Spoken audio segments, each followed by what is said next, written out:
ओम शांति। 26 मई 2026 की साकार मूल्य से होमवर्क। आज की मूल्य से फ्लो चार्ट को सामने देखते हुए एक एक पॉइंट का मनन चिंतन करते हुए अपनी चेकिंग करेंगे कि साइलेंस पावर के द्वारा मैंने कहाँ तक भविष्य में अपनी प्लेसमेंट फिक्स की है, क्योंकि जितना ही दैवी संस्कार इमर्ज होंगे उतना ऊंचा पद होगा।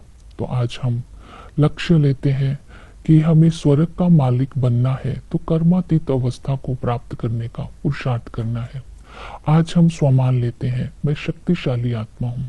अंतर्मुखी होकर एक बाप की याद से साइलेंस की पावर के द्वारा अपने 5000 वर्ष पूर्व वाले दैवी संस्कारों को इमर्ज करके उन दैवी संस्कारों का स्वरूप बनकर कर्म क्षेत्र पर कर्म करते हुए मैं आत्मा शक्तिशाली बनती जा रही हूँ। इस स्मृति में सारा दिन रहेंगे, क्योंकि साइंस के साधन जब इस दुनिया से कुछ समय पहले की आवाज को कैच कर सकते हैं, तो क्या हम साइलेंस की पावर से अपने दैवी संस्कारों को याद या इमर्ज नहीं कर सकते?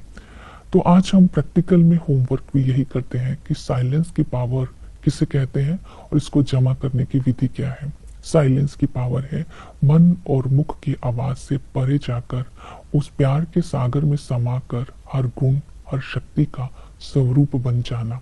इसको शक्तिशाली स्थिति कहते हैं।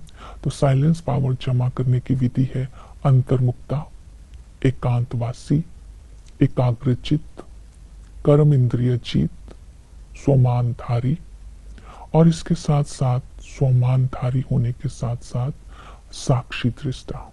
तब हम साइलेंस की पावर को जमा कर सकते हैं। आज हम पुरुषार्थ करते हैं कर्मातीत बनने के लिए। उसके लिए पहला पुरुषार्थ रहेगा वैराग्य। तो बाबा ने कहा, ये नरक पुरानी दुनिया है, इसका विनाश होना है। लड़ाई झगड़े होते रहते हैं, सब कुछ खत्म होना है। कल्प कल्प पुरानी दुनिया का विनाश होता आया है और नई दुनिया, हमें इस खुशी व नशे में रहना है कि हम नई दुनिया में जा रहे हैं। इस समय जो करोड़ हैं, लाख हैं, कितना भी रुपया है, ये सब कुछ विनाश हो जाने वाला है। इसलिए इन सब से अपना बुद्धि योग हटा वैराग्य वृत्ति के द्वारा नई दुनिया की स्मृति में रहना है। फिर है समर्पणता। बाबा ने कहा कि तुम्हें इस संगम युग पर अपना सब कुछ ईश्वरीय सेवा में सफल करना है, अर्थात हॉस्पिटल कम यूनिवर्सिटी खोलनी है, जिससे सबको हेल्थ, वेल्थ और हैप्पीनेस मिलेगी। तो ये अपना ही कल्याण होगा और सेवा भी हो जाएगी। तो इस तरह समर्पणता और वैराग्य वृत्ति द्वारा कर्मातीत के समीप आते जाना है। उसके लिए चाहिए श्रीमत।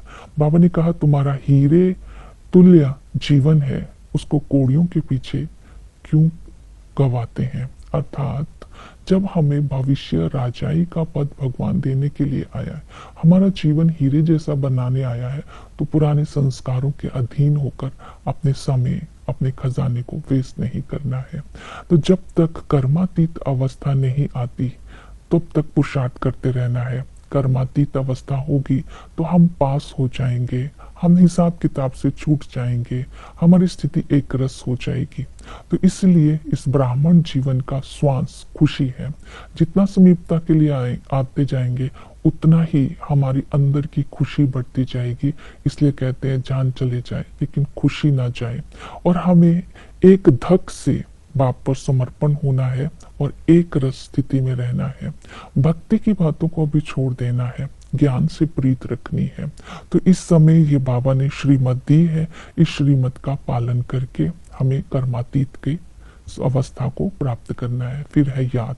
बाबा ने कहा, एक बाप की याद से आत्मा के विकर्म विनाश हो जाते हैं, आत्मा के अंदर से खाद निकल जाती है, आत्मा सच्चा सोना बन जाती है, आत्मा की आयु बढ़ जाती है, विश्व का मालिक बन जाते हैं। तो इसलिए एक बाप की याद में रहना है। याद करने की विधि है आत्म अभिमानी, परमात्मा अभिमानी। हम अशरीरी आए थे, अशरीरी बन करके जाना है। हम आत्मा निराकार है, आत्मा के अंदर ही 84 जन्मों का पाठ है।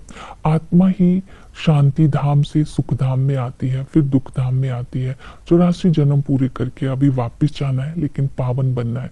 पावन कब बनेंगे? एक बाप की याद से। तो बाप ने अपना परिचय दिया कि वो ज्ञान का सागर है, दुख हरता सुख करता है, शांति का सागर है, सत्य है, सत्य बातें सुनाता है, साधारण तन में आकर के साकार में आकर बच्चों से मिलते हैं और बच्चों को एडॉप्ट करते हैं। तो उनकी याद से आत्मा सतो प्रधान बनती है, इसलिए उनके साथ संबंधों का रस लेते रहना है। पिता के संबंध से वो आकर के हमें स्वर्ग का मालिक बनाते हैं, लेकिन जो जितना पुरुषार्थ करेगा उतनी प्राप्ति होगी। वो टीचर आकर के हमें ज्ञान का तीसरा नेत्र देते हैं और हमें खुशी है, स्वयं भगवान टीचर बन करके हमें पढ़ाते हैं। हम गॉडली स्टूडेंट हैं। इस संगम युग पर हम जैसे ही भगवान के बाबा के बनते हैं, तब हम शूद्र से ब्राह्मण बनते हैं और ब्राह्मण से देवता बनते हैं। इसलिए हमें इस पढ़ाई से सच्ची प्रीत रखनी है। इस पढ़ाई के आधार पर ही हम भविष्य पद की प्राप्ति करते हैं, अर्थात स्वर्ग का मालिक बनते हैं। वो सतगुरु आकर के हम सबकी सदगति करते हैं, मुक्ति जीवन मुक्ति का हमें वर्षा देते हैं, अमर कथा सुनाते हैं। इस सतयुग सतगुरु ही हमें आकर के सत्य सत्य सत्यनारायण की कथा सुनाते हैं। तो पावन बन करके हमें उसके साथ जाना है, इसके लिए उसको भी याद करना है। वो बागवान आकर के हमें कांटों से फूल बनाते हैं। ये सारी दुनिया अच्छी अच्छी कांटों का जंगल है, लेकिन जो जितना पवित्रता की धारणा करता जाएगा वो फूल बनता जाएगा। हमें निश्चय है हम फूल बन करके भगवान के साथ कांटों की दुनिया से फूलों के बगीचे में जाएंगे। इसके साथ साथ चक्र को बुद्धि में फिराते रहना, तो माया से अधीन नहीं होंगे, मायाजीत बन जाएंगे। जब हम सतयुग में थे, आदि में हम राइटियस थे, सूर्यवंशी थे, फिर चंद्रवंशी बनते हैं, स्वर्गवासी थे, सतोप्रधान थे, किसी भी प्रकार का दुख नहीं था, गोल्डन एजिड थे और वहां पर पूज्य थे। जैसे ही हम मध्य में आते हैं तो रावण का राज्य हो जाता है। तो इसको बोलते हैं झूठी माया, झूठी काया, झूठा सब संसार।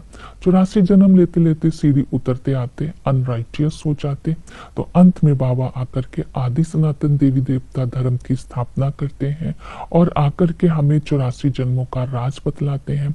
हमें शूद्र से ब्राह्मण, ब्राह्मण से देवता बनाने का पुरुषार्थ कराते हैं और बाबा कहते हैं इस बात से तुम्हें डरना नहीं है कि अभी हम क्या बन गए, लेकिन इस बात की खुशी में रहना है अब हम क्या बन रहे हैं। तो इसलिए बाबा की याद हमें आती है तो हम ऊंच पद के अधिकारी बनते हैं। तो सेवा के लिए बाबा ने बोला है कि सेवा की भी हमें रेस करनी है, सेवा करते रहना है।